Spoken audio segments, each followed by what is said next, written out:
primera pregunta es, ¿qué significa naturaleza para ustedes? Para mí la naturaleza y yo somos uno mismo, o sea, nunca entiendo la naturaleza afuera y yo como alguien que la uso, le extraigo, la exploto, la trato mal, sino que somos uno solo. Y eso para mí, la verdad es que yo pensé que con la pandemia, de alguna manera, la humanidad iba a hacer ese clic, porque éramos uno solo y estábamos dependiendo de un virus. Y para mí fue terrible que no pasó, que como que después volvimos a la misma conducta de antes. O sea, lo que le quiero decir es que me resulta tan natural esto de cuidar la naturaleza y cuidarme yo mismo. Y también me atrapa el concepto de la colaboración. Y también me frustra mucho, por no decir que me enoja de frentón, cuando la gente habla de el buenismo, lo woke, que son todas las cosas que yo creo, y creo de verdad que son como parte de la naturaleza, y cuidar al resto de las personas que están más vulnerables, aunque se haya equivocado. Yo me fui directo como a la definición literal de la palabra, seres vivos, vida, pero incluye como materia inerte que nutre el sistema de vida que somos, y pensé también en que nos enseñan a entenderlo como algo separado y nos cuesta mucho después desaprender eso y llegar a integrar el hecho de que somos parte. Pero entiendo naturaleza como vida, seres vivos y como lo que somos también. ¿Qué sienten ustedes que ocurrió en su infancia que las llevó a pensar así? Bueno, yo tuve un padre que claramente tenía un tema con la naturaleza, y porque él era un hombre era agricultor, entonces conocía sus árboles, quería sus árboles, y él era de llevarnos a los niños del barrio, por ejemplo, a subir un cerro y de repente parar y decir, miren, escuchen. Entonces yo creo que yo me siento parte de la naturaleza y que con el deber de cuidarla a raíz de todas mis experiencias con él, que son infinitas. Yo lo veo de dos formas. Yo como niña y mi propia inercia hacia interactuar con animalitos o jugar en el barro o subir un árbol, naturalmente ir hacia la naturaleza, o sea, como ir afuera a jugar al patio y ser yo en ese entorno, pero también algo más intencionado, tú enseñándonos todos los veranos esa misma lección, pasar esa herencia, decirnos ya, a todos los primos, en Olmué, que los pasábamos todos los veranos allá, en el cerro, en un bosque, miren todos los árboles, identifiquen los distintos tipos de hojas, las abejas del jardín que polinizan las flores, caminando, identificar qué animales han pasado por ahí, según las feces que hay en el camino. Por aquí pasaron conejitos o zorros o pájaros, entonces esas lecciones se me quedan mucho, influyen en cómo uno entiende la naturaleza. Escuchen y vean lo que los rodea, integren eso en su aprendizaje como niños. Nosotros hacíamos alianza entre los primos, entonces les poníamos desafíos culturales. ¿Quién logra traer más cacas? Sí, sí. Mentira. O sea, es que, claro. Entonces era alucinante. Salir al cerro a buscar, era fotografiarlas. O eso, pero distintas cacas. Entonces imagínate la capacidad de observación. Y la verdad es que inolvidable, ¿no? Sí, sí. ¿Cuál es entonces su visión del presente y cómo su trabajo se relaciona con ese presente? Yo pienso mucho en que estamos en un momento de crisis multifacéticas, no es solamente un problema, siento que tiene varias caras. Estamos enfrentándonos a un tremendo desafío como humanidad y no solo como humanidad, también los animales, el planeta. De la mano con eso también estamos en un momento de mayor conciencia y de mayor apertura a lo que viene. Creo que estamos más conectados con lo que está pasando que antes. Son dos cosas que van juntas. No necesariamente que se contraponen, pero en ese momento estamos, y también lo veo mucho, cuento de las dos ranas en una olla, en que la olla la ponen a hervir y una le dice a otra como, oye, como que está un poco, como que está subiendo la temperatura, y la otra como, no sé, que claro. Es como un cuello de botella en que se están acumulando muchas cosas al mismo tiempo.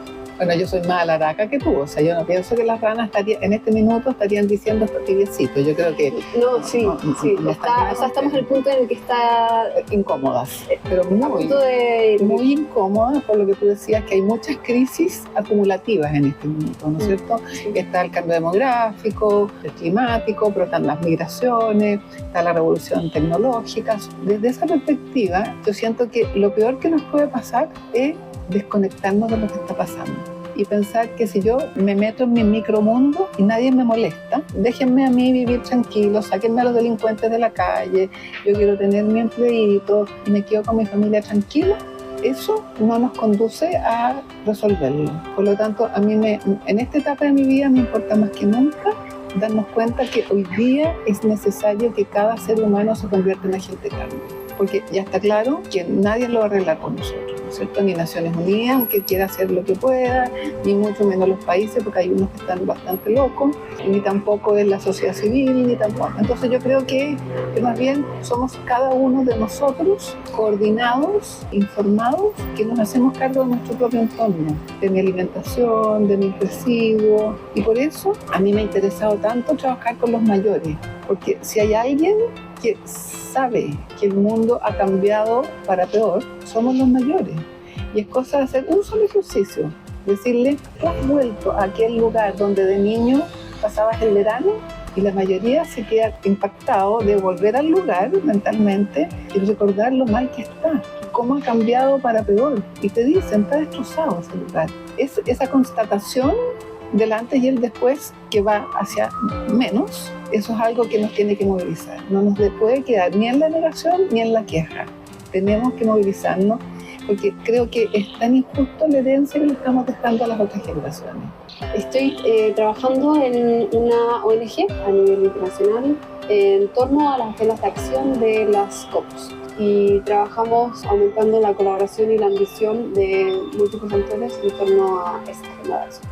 Bueno, yo sigo en el directorio de Fundación Casa de la Paz y hace 8 años decidimos formar una empresa B para hacernos cargo del cambio cultural que tiene que ver con el cambio demográfico. Si nosotros seguimos, no hacemos nada, en eso nos va a pasar un poco lo mismo que en el tema ambiental, que lo hablamos durante décadas, nadie se hizo, y hoy día es tan difícil revertir. Bueno, el tema de la edad se está produciendo un fenómeno que por los avances de la medicina, las personas mayores estamos llegando en mejores condiciones. Y por lo tanto vamos a vivir más. Cuando yo nací, mi expectativa de vida eran 50 años, hoy día son 84. Por eso el emprendimiento se llama Travesía 100, alcanzando hasta los 100, porque las personas que hemos llegado en particularmente en buenas condiciones. La gracia para mí no es durar mucho, es durar bien. En caso que yo llegue sin cuidarme, quien me va a tener que cuidar son los jóvenes. ¿Y quién va a financiar? Tiene que financiar el Estado.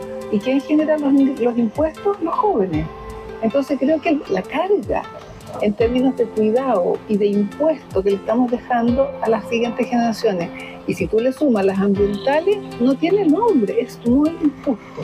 Y por lo tanto nosotros como personas mayores responsables tenemos que hacernos cargo, aunque me importa un rábano, el resto de los hijos y el resto de los nietos, que hay gente que es así. ¿Cuál es su visión del futuro? Difícil pregunta. La inteligencia artificial para mí es como un cuchillo que yo lo puedo usar para cocinar o para asesinar. Entonces depende de cómo usemos, porque si nos va a dar más tiempo libre, más capacidad creativa, y con eso vamos a tener unas vidas más integrales, yo lo encontraría maravilloso.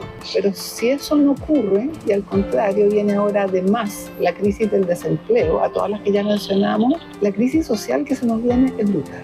Estamos como en un momento en que se apretan un montón de problemas que tenemos que abordar. No está tan claro, pero sí creo que el pesimismo es muy fácil.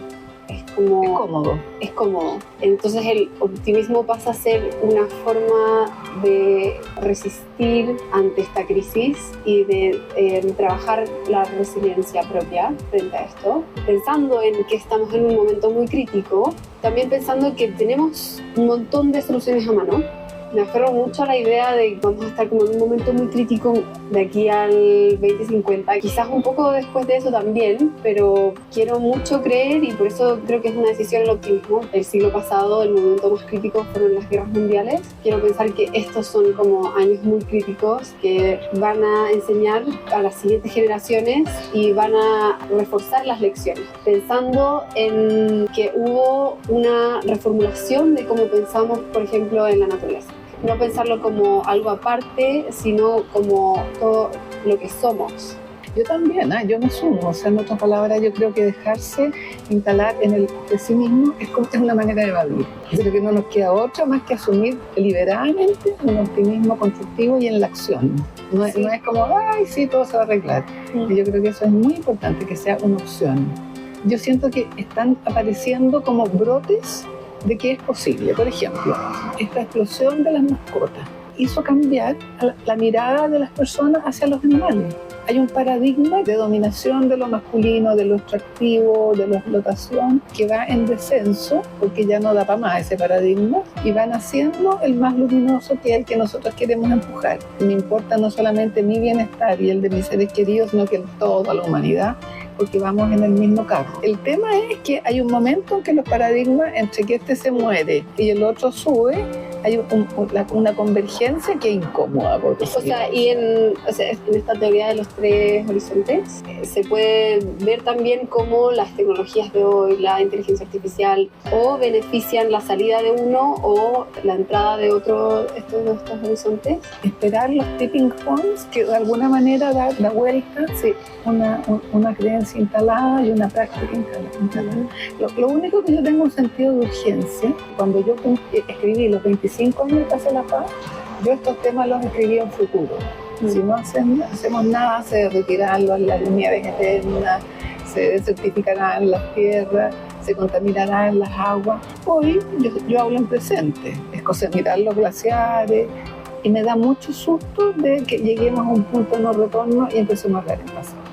No me leí este libro, pero me lo acaban de recomendar. Me lo recomendó una amiga. Estábamos hablando de cómo la bioeconomía vincula la economía con la naturaleza, pensar en modelos nuevos que puedan beneficiar a la biodiversidad, a la naturaleza, a las personas que viven en un lugar y de alguna forma necesitan vivir de lo que los rodea, y en ese entorno también habla de intergeneracionalidad, y por suerte mi papá lo tiene. La biblioteca de tu papá es peligrosa. Para mí me encantan las biografías de personas que admiro. Gandhi, Mandela, Obama. Esa fuerza de la convicción de que una persona puede hacer la diferencia. O sea, yo tengo la idea, por ejemplo, en mi vida personal, que yo he sido sembradora de semillas.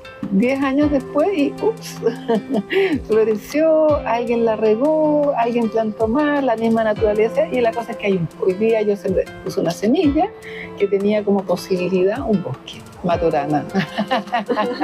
¿Qué naturóloga las inspira y por qué? Ella es la persona que claramente me inspiró en todos estos temas. Por supuesto el tema ambiental, por supuesto el tema del género, el mundo indígena. Y ella fue la mamá de otra gran naturóloga que fue la Adriana Hoffman. Jimena Abagail Scott. Yo diría una mujer adelantada para todas las épocas, que admiro mucho. Qué responsabilidad, no, pero es que con tanta generosidad que has plantado semillas aquí y en tantos otros lados, y que compartes tus aprendizajes y también los aprendizajes de Lalito, de tu papá. A mí muchas personas me preguntan, y yo siento que mi mayor logro por lejos es la familia, porque cada uno en su medio, wow, todo lo que está haciendo. Yo soy plantadora de semillas. Pero ahora Juan Carlos inauguró la década del transporte sustentable en la ONU. Tu papá, ¿para qué decir? De COP en COP, la China haciendo maravillas con las luces. Nos vas dando luces de cómo cada uno puede brillar por la persona que es. Ahora, si alguien me preguntara un secreto, me lo enseñó Lola Hoffman, cuando yo le pregunté, ¿cómo sé si estoy en lo correcto?